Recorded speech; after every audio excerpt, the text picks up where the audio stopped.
This Torah class is brought to you by TorahAnytime.com. Okay, Shalom Aleichem everyone. We begin today, Bruchim Abom, to the Koilel Agra de Pirka, and today we have a special program, and L'Kavod, the yahrzeit of the Ben La'ashri, Rabbi Yitzchak HaKohen Huberman, whose yahrzeit is today Yud Gimel Teves. He was nifter in 1977, and he was a unique tzaddik in the sense that he combined two different worlds, which is interesting.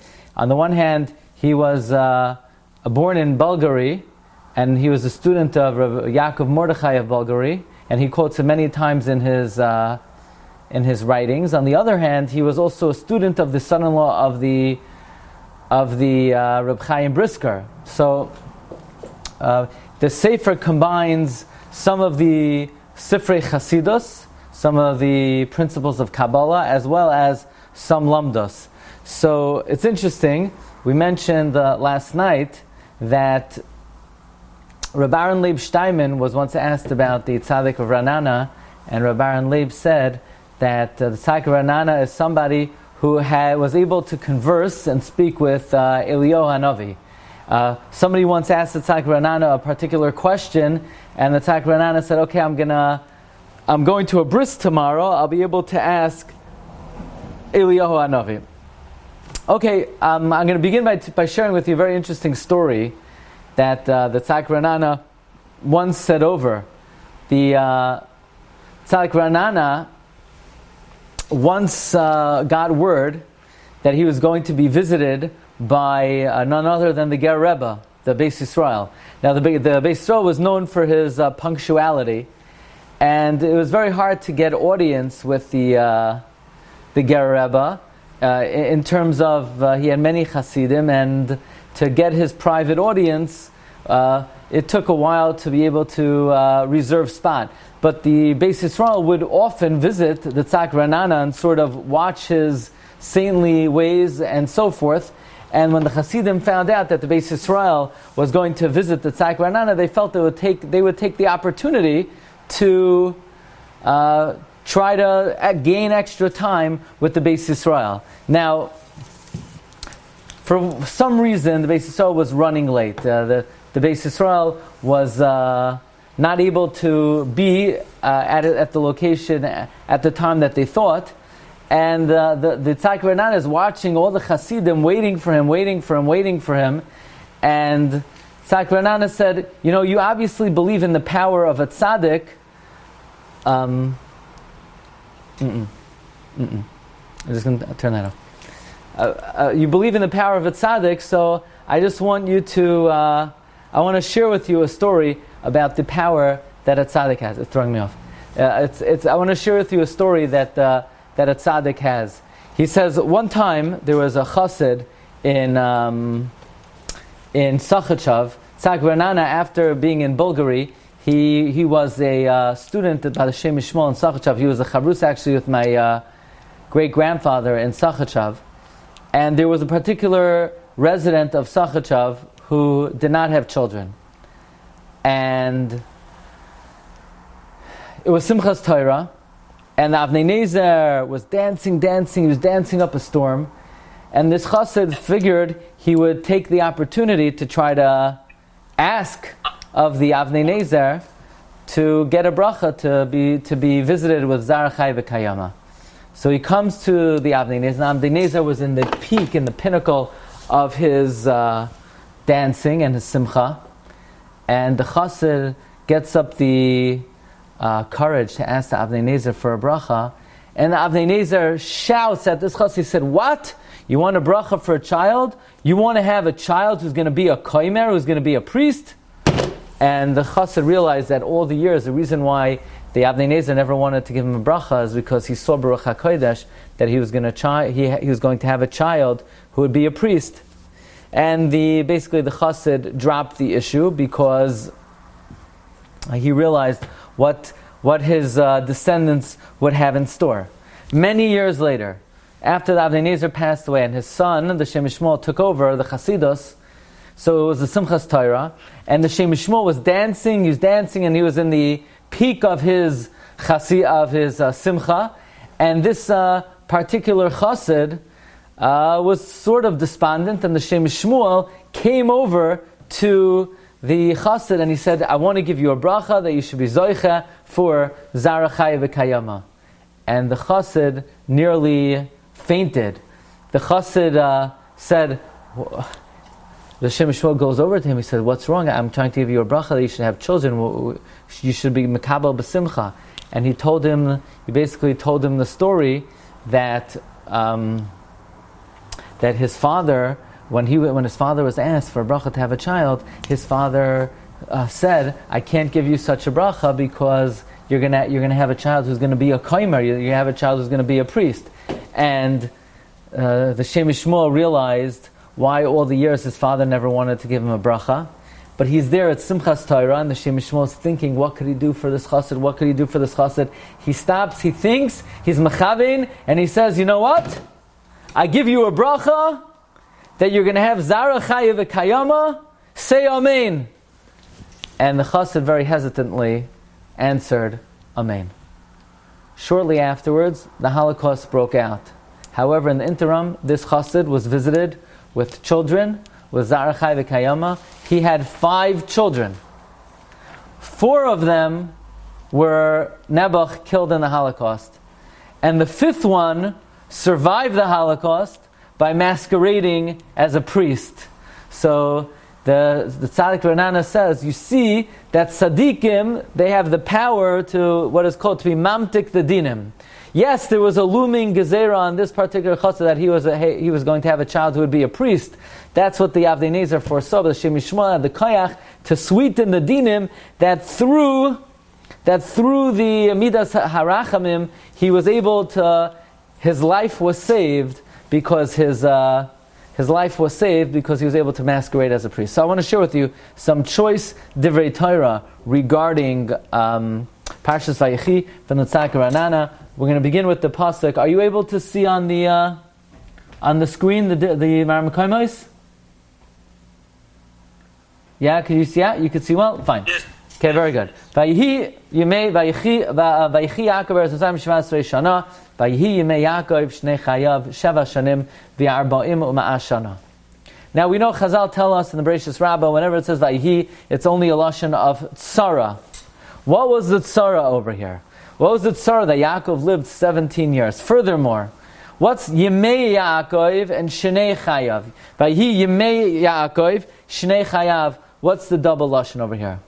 So says the Tzaddik Ranana. I wrote earlier, Yaakov Avinu did not live as long as Yitzchak Avinu. Yitzchak Avinu lived 180 years. How long did Yaakov Avinu live? Yaakov Avinu lived 147. Now, there are really 2 ways of saying it. The way the Zohar says it is that Avram Avinu was supposed to live 180 years like Yitzchak. He gave over 5 years of his life to David HaMelech. Yaakov Avinu was supposed to live 175 years like Avraham. He gave 28 years to David. That's 33 years.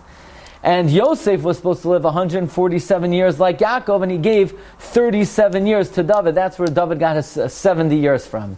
And where did David get his 70 years from? He got 5 from Abraham. He got 28 from Yaakov, and he got 37 from Yosef. Those are the 70 years of David. Another way to say it is that Abraham did not give any years away. Yaakov lived 147 years. He gave away 33 to David, and Yosef gave 37. So the question is, Rabbi Isai, why did David have to get 70 years twice? Because we all know Adam HaRishon was supposed to live 1,000 years. He only lived 930 years because he gave 70 of the years to David. So David should have lived 140 years. But we've once spoken out from the Chidah that David, in fact, did live 70 years twice because he didn't sleep at night. And so since he was learning at night, he got 70 years of day years and 70 years of night years. That's how the Chidah reconciles the Zohar with the teaching of the Medrash. In other words, the Medrash says that Adam gave 70 years. The Zohar says Avraham, Yitzchak, and Yaakov and Yosef gave 70 years. And the answer is, no, he got twice, 70 during the day and 70 during the night. Now let's ask ourselves a question. I have an idea, and I want to elaborate it more maybe on Thursday, that the Avos were all kings. By Avram Avinu it says, Nasi Elokim ata b'soichenu, you're a prince of God. Rashi says in Parshas Lech Lecha that the whole world got together and proclaimed Avram Avinu as a melech. If you look in the Targum Yushalmi, in the beginning of Vayigash, Yehuda tells Yosef, you think you're a king? My father Yaakov is a king. Yosef, of course, was a king. So therefore, these three royal people, Avraham, Yaakov, and Yosef, who are all melachim, gave 70 years to King David. By the way, interesting. How many chapters of Tehillim did David write? According to the Medrash, he wrote 147 chapters, corresponding to the years of the life of Yaakov Avinu. So there's a very deep connection between Yaakov and David. In fact, I want to add that the Medrash brought in the writings of Rabbeinu Yona and the Shari Avoda says that Yaakov Avinu, while he was tending to his sheep, he was saying Tehillim. So there's a very strong connection between Yaakov Avinu and David HaMelech. Now, you know who else didn't sleep at night? Yaakov didn't sleep at night. It says, Vayishka b'alayla ahu, he slept in that place, but the 14 years that he spent in Yeshiva Shem Ve'ever, he didn't sleep at night. So we have a question. Why did Yaakov have to give 33 years to David? If his years were day years and night years, because he didn't sleep at night, he got gypped out of 16 and a half years of his life. Because the same way David should have lived 140, but he lived 70 because he was up during the day and the night. Yaakov Avinu, who for at least 14 years did not sleep at night, he should have been able, instead of giving 33 years to David, to give 16 and a half. But for some litza'arenu, to our utter pain, Yaakov's days were counted, but his nights weren't counted. God only allowed Yaakov to distribute from his day, from the days of his life, not from the night of his life. Says it Tzaddik of Ranana, we explain like this. Vayechi Yemei Yaakov Shnei Chayav. The years of the life of Yaakov were only reckoned as his days, not his nights. But if it would have been reckoned as his nights as well, he would have been able to give half of the donation to Yosef, and his lifetime would have been 16 and a half years longer. Again, this is going with the cheshbon, this is going with the calculation that Yaakov gave 33 years to David. There's another calculation of the Zohar that he gave 28. By the way, we could say like this. Avraham gave years to David, Yaakov gave years to David, Yosef gave years to David. What about Yitzchak? Yitzchak did not give years to David. Perhaps because David needed to be a melech. Yitzchak maybe did not have malchus because there's a concept, ein shilton b'yom ha'maves. There's no power on the day of maves. And because Yitzchak was blind and he was already considered b'yom ha'maves, he's kates chai. He was in the end, even though he was alive. That's the letters of Yitzchak. So he didn't have years of malchus to give over. Okay. Let us proceed in the next little piece. Okay. Simna yad chatachas yirechi perish Rashi v'yishava. Yaakov tells Yosef, put your arm on the milah and swear. So the Chidah in the Midbar Kedemos, he brings from the Mahari Ze'evi, who investigates based on the Ramban, that the Avos were only Mekayim the Torah in the Holy Land. Because Yaakov married two sisters. It was only in Eretz Yisrael that he wasn't married to two sisters. So what good is it for Yaakov Avinu to make Yosef swear that he would bury him in Eretz Yisrael? But Yosef is not bound by the Torah in Chutz La'aretz. So Yosef could swear and violate the Shvuah. The Avos were not bound by the Torah in Chutz La'aretz. So what good is it for Yaakov to make Yosef swear? By the way, I would humbly answer that question, that if you look in the Hakdama to Shas, let's see, they have a Shas over here. Masechta Brachos. Anybody know who wrote the Hakdama to Shas? You open up a Brachos, thank you, and you have something called Hakdamas Rav Nissan Gaon. Rav Nissan Gaon wrote a Hakdama to Shas. And in Rav Nissan Gaon's Hakdama to Shas, he sets forth the following rule, that any commandment which is a davar sichli, anything which is logical, even Bnei Noach are commanded on. So I would answer this question, that it's true the avos were not bound by the Torah in Chutz La'aretz, but keeping one's word in an oath is a davar sichli. It's a matter of common sense. It's sort of something logical. And therefore Yaakov understood that in fact Yosef would be bound by it. Let's continue further. So the Chida brings an answer that Yosef knew Baruch HaKodesh that he would die, and he would be left in Mitzrayim until he would leave the Galus. So he accepted upon himself specifically to keep the Torah even in Chutz La'aretz. Meaning like this: the Avos only kept the Torah in Eretz Yisrael because they made it to Eretz Yisrael. But Yosef, who knew he would never make it back to Eretz Yisrael, he bound himself to keep the Torah even in Chutz La'aretz. Now, says the Tzaddik, you have to say that, because we know Yosef kept Shabbos. How do we know Yosef kept Shabbos? The pasuk says, "U'tavoach tavach v'hachein," prepare the shchita for Shabbos. Furthermore, he was makbid behilcho shchita. Why was he makbid? In Egypt, you could eat seafood in Egypt. You're not in Israel. The answer is Yosef knew he would never make it back, and therefore he bound himself to the Torah even in Chutz La'aretz. However, says the Tzaddik, in his opinion, it's not a question to begin with. And that is, why did Yosef select the land of Goshen for Yaakov Avinu? The answer is because Sarah already was given the land of Goshen by Paro, and when Paro abducted Sarah, and he then gave Sarah B'meitav Haaretz, he gave her Goshen, and Goshen had the status of Eretz Yisrael. In fact, if you look in Sefer Yehoshua, and you look in the borders of Eretz Yisrael, in the cities of Israel, one of the cities mentioned was Goshen. And the Mefarshim the Radak asks, what do you mean Goshen's in Egypt?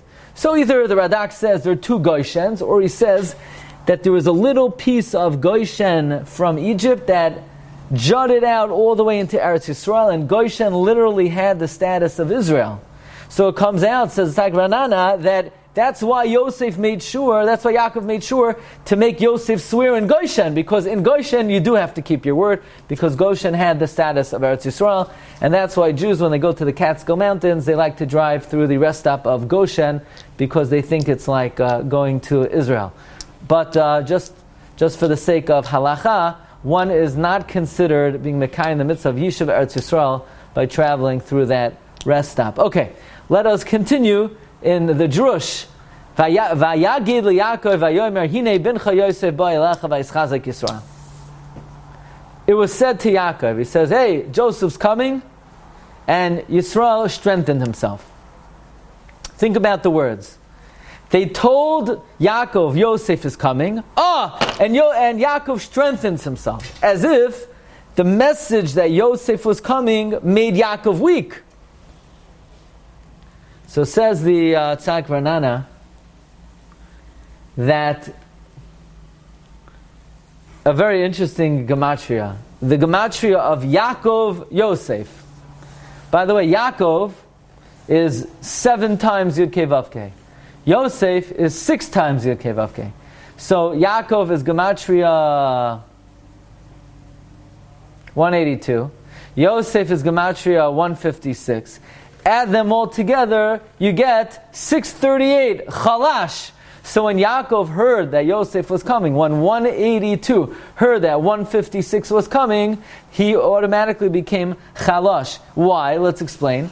Because until Yaakov came to the world, there was no weakness in the world. Remember, people just passed on. And Yaakov was mispalel that Cholsha should come to the world before people leave the world. And it was also through the the added tefillah of Yosef, and therefore the combination of Yaakov and Yosef produced chulsha. Now, let me just see. Now that I'm figuring out how to use this now, is Josh, you're on today? Soon we're going to do a question that Rabbi Josh asked a couple weeks ago, and I never saw anyone who asked this question, and lo and behold, the Tzaddik Ranana asked the question. Now we're going to do a piece al pisod. This is a very mystical piece. The Ramban says that why didn't Yaakov bury Rachel in the Maras HaMachpelah is he was embarrassed from his forefathers to be buried next to two sisters. Achosisha. You thought, I'm not going to get the Yevamis in. No, Yevamis is in every Shiur. Yaakov did not want to be buried next to two sisters. He was embarrassed from Avraham and Yitzchak. Says Zagranana, I don't understand. Rachel died before Leah. So what should have been? He should have buried Rachel in the Maras HaMachpelah. What's the problem? He wasn't married to two sisters, because once one sister dies, you're allowed to remain married to the other. So once Rachel died, Rachel should have been buried there. So says the Sagranana, you have to say, like Rashi tells us, let me see if... you have to say, like Rashi tells us, that he buried Rachel on the side of the road, so that when the Jews are being exiled, Rachel could come out and be mispalel. Now, says Sagranana, B'chlal, regarding why Yaakov Avinu did not bury Rachel in the Maras HaMachpelah, it's very simple. There wasn't room. There's only room for 4 pairs. That's why it's called Kiryas Arba. If it was called Kiryas Chamisha, there would be plenty of room for Rachel. It's called Kiryas Arba.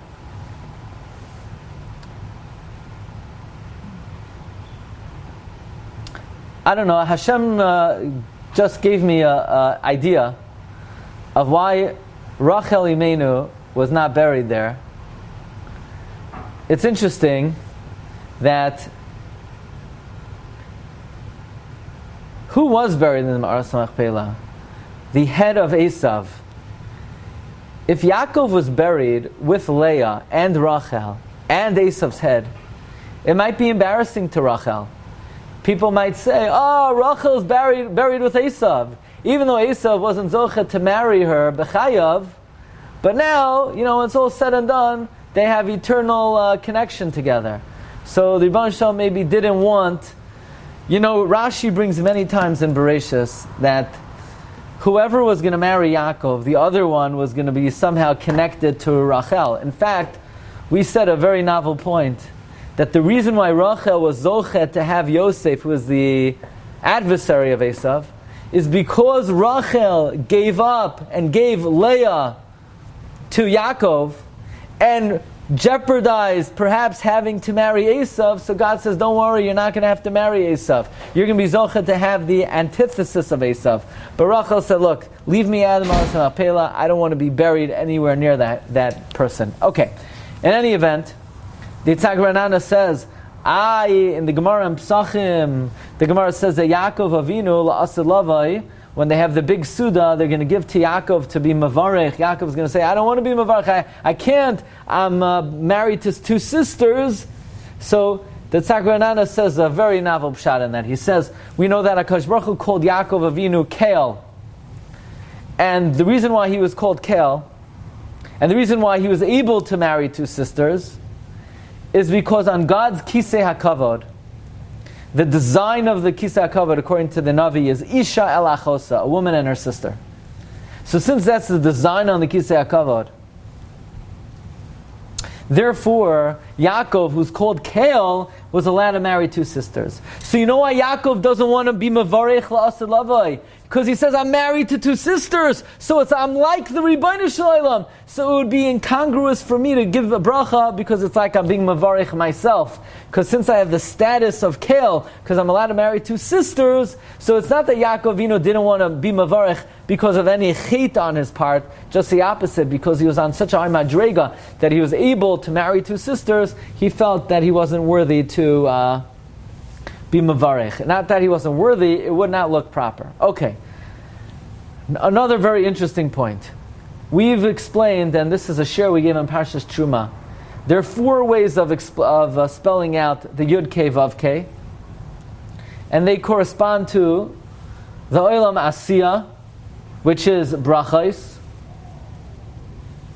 Olam Yitzira, which is Psukei de Zimra, Olam Bria, which is Berachos Kriya Shema, and the Olam Atzilos, which is Shemona Esrei. There are 4 ways of spelling God's name. Yud Kei Vav Kei, Gematria 52, and that's when you spell the Yud, Yud Vav Daled, you spell the Hey, Hey, Hey, the Yud, the Vav, Vav, Vav, and the Hey, Hey, Hey, and that's 52. You could get Yud Kei Vav Kei Gematria 45 if you spell the Hey is Hey Aleph.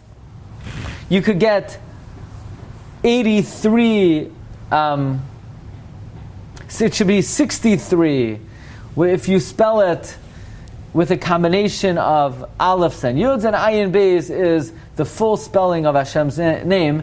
The Yud is Yud Vav Daled, the Hey is Hey Yud, the Vav is Vav Yud Vav, and the Hey is also again Hey Yud. If you add up all the four spellings of Hashem's name, you get 232. V'yidgu Larayv. V'yidgu Larayv is a special bracha. The bracha is that we should be zoicha to draw great sanctity, Larayv, till Hashem's 4 names fills the whole world, B'kerev ha'aretz, even in the earthliness of this world. Larayv 232 is the sum total gematria of all the 4 spellings of Hashem's name, whether it's 52, whether it's 45, whether it's 63, or whether it's 72. Now, another beautiful chiddush. Ki beis bayayin levushai. The Sfarim HaKadoshim tell us that the body is called the cloak of the neshama. The body is merely a dress. The body is merely a levush. The body is merely clothing to the soul. Yayin is a remez to the secrets of the Torah. When the pasuk says ki beis bayayin levushai, he washes with wine his cloak. Where this is a tefillah that we know that our body exerts a downward pull on our soul. Our soul is ruchani, and even though the soul yearns to connect to the Ribbon Shalom, but nevertheless the body pulls it down. But through learning the secrets of the Torah sanctify the body, that the body does not pull down the neshama. So Yaakov Avinu is mevarich Yehuda ki beis bayayin levushai. He washes with the secrets of the Torah his guf, so that the guf is not pulled down, so that the guf does not pull down the neshama. Okay, interesting question. By all of the brothers in the Birchas Yaakov, it's Reuven b'chariata, Shimon v'Levi achem, Yehuda ata yaducha, Yisachar chama, Zevulun, and all of a sudden we get to Asher. It doesn't say Asher; it says Mei Asher. Rabbeinu Bachai wants to know, why does it say Mei Asher? He says as follows: in the bracha of Asher, it wants to be merames to the coming of Mashiach. Mei Asher shemein alachmai. The Rashi Tevos of these words, Mei Asher shemein alachmai, is gematria 370. Im hakoilel, it's gematria boy yavoi menachem ari, which refers to the idea that the Medrash tells us the exiles will only be gathered in the merit of the limud of Mishnayos. And the Berhetev brings Neshama is, or Shemena is Oisios Mishnah. This is what it means. Mei Asher Shmena Lachmai. Shmena is a lashon of Mishnah. Through the learning of Mishnah, Mei Asher Shmeina Lachmai is Rashi Tevos Mem Shin Lamed Gematria, that from Shevet Yehuda will come the Menachem will come the great consolation. Namely, Boy Yavoi Menachem Ari, it will come the consoler, the lion, referring to the Mashiach from Shevet Yehuda. Okay, here's the closing piece here's the closing piece of the TorahAnytime for today.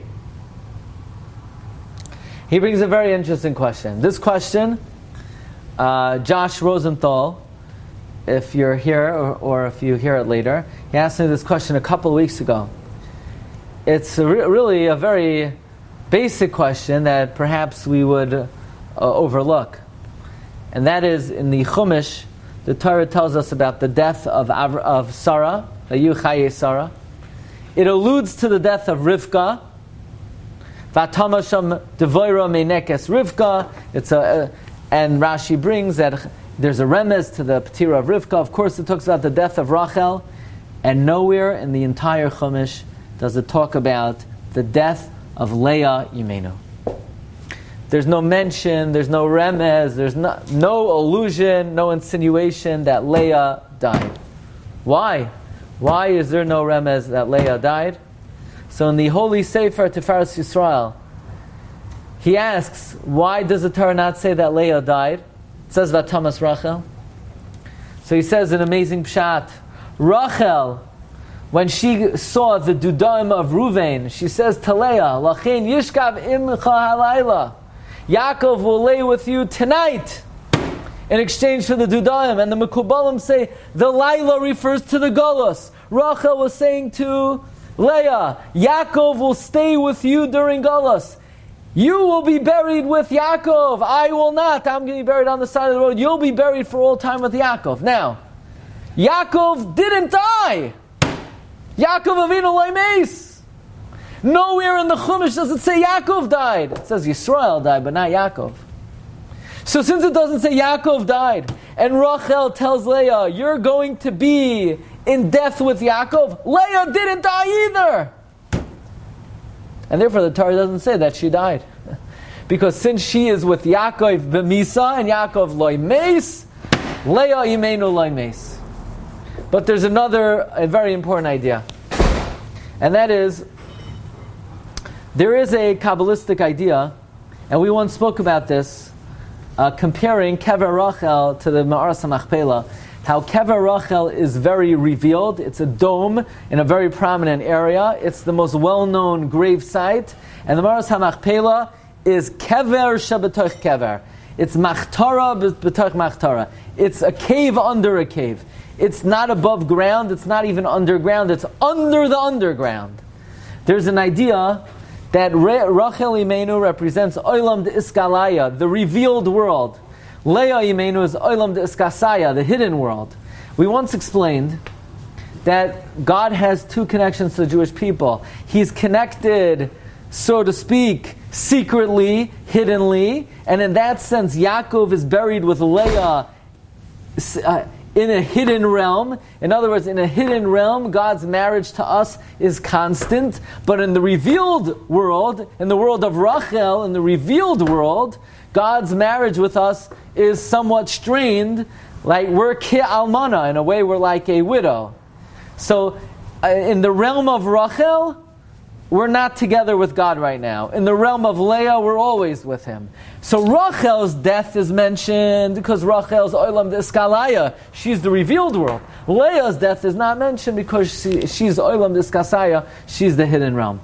Okay, Rabbi say, I'm very sorry for the delay. There were many, many technical difficulties. And when things start on time, with all the things, it's somewhat miraculous because there's really a lot of equipment. The schedule now is there's no Igaras Hagra Monday and Tuesday. We're going to resume Wednesday, and Wednesday night there'll be a Shiur. And until then, wish everybody a great day. Shkayach.